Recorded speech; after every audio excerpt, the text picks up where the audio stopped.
Hi, it's the M.L.M for the Soul channel. I do have a new topic for today. Before I begin, I just would like to say, may the words and expressions of my mouth and the thoughts and meditations of my heart find favor and acceptance before you, Hashem, and the people I thank have inspired me. I hope they can inspire you as well. And I will have links below this video to their sites. They are Rabbi Shalom Arush, Rabbi Lazer Brody, Rabbi Yosef Mizrahi, Rabbi Eli Mansour, Rabbi Lon Anava, Rabbi Yuval Ovadia, Rabbi Daniel Asser, Nisan Baruch Black, Rabbi Michael Skobach, Jews for Judaism, Rabbi David Ashir, Rabbi Ron Ruvain, and Rabbi Yosef Chesney. So if you've never checked out this channel before, I will have a link below to my first video, which explains what M.L.M for the Soul means, what it stands for, and what I'm doing. So this is for the upcoming Shabbat called Shabbat HaGadol, which is a very significant day. And this is a very interesting insights from the weekly Parsha insights by Rabbi Eli Mansour. And I call this Shabbat HaGadol, a great miracle. So, the Shabbat before Pesach is given the special name Shabbat HaGadol, the great Shabbat. Various explanations have been given for this name, the most famous of which is suggested by the Torah. It was on the Shabbat before the Exodus, the Torah writes, that Bnei Israel were required to take a sheep and prepare it for the Pesach sacrifice, which they would offer 4 days later on the afternoon before the plague of the firstborn. The Egyptians who worshipped cattle saw Bnei Israel walking about with sheep and asked what they were doing. Bnei Israel fearlessly explained that they were preparing the sheep to be slaughtered as a sacrifice to Hashem. Despite this affront to their pagan beliefs, the Egyptians were unable to cause any harm to Bnei Israel. This great miracle, which occurred on the Shabbat before the first Pesach, is celebrated on Shabbat HaGadol, which is so named because of the great miracle which transpired on this day. The question, however, remains as to why this miracle is celebrated on the Shabbat before Pesach, and not on the calendar date on which it occurred, which is the 10th of Nisan. Why was specifically Shabbat chosen as the time for celebrating this great miracle? So Rav Pinchas Friedman explains the particular relevance of Shabbat to the miracle that happened on the 10th of Nisan before the Exodus. The Gemara teaches that it is forbidden for a non-Jew to celebrate Shabbat, meaning not only are Gentiles not obligated to observe Shabbat, they are prohibited from doing so.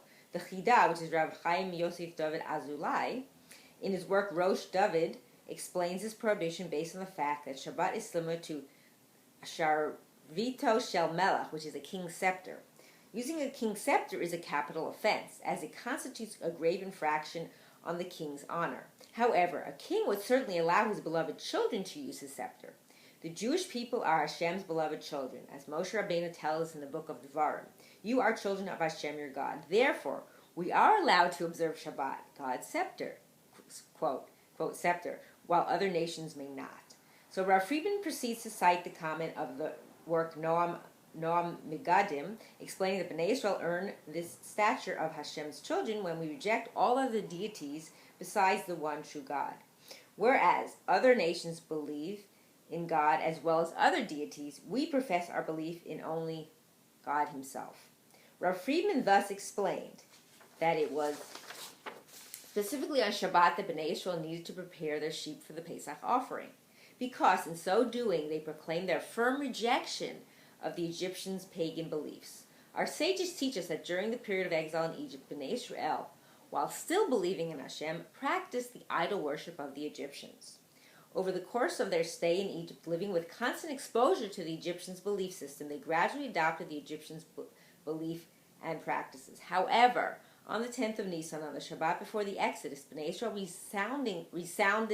resoundingly rejected the Egyptians' idol worship. On that Shabbat, when they prepared a sheep for the sacrifice, they proclaimed publicly and loudly that they worshipped only the one true God. And so at that moment, they truly became Hashem's children.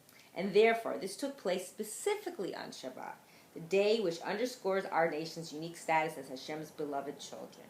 This is the reason why we celebrate this miracle specifically on Shabbat, because the event of Bnei Israel's designation of a sheep for the Pesach sacrifice marked their becoming Hashem's children, a special stature which underlies our observance of Shabbat.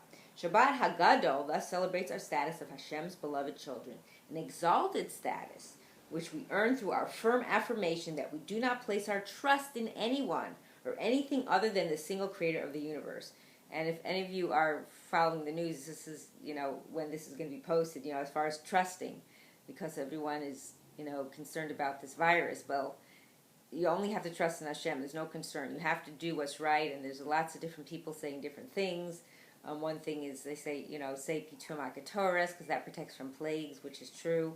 And the other thing from here is that it says about that because they were living with this constant exposure to the Goyish secular belief system, to the Egyptians, that's why they dimensioned out. That's the other thing. We have to kind of, in a way, go back to living in the ghetto life, which we don't have, but,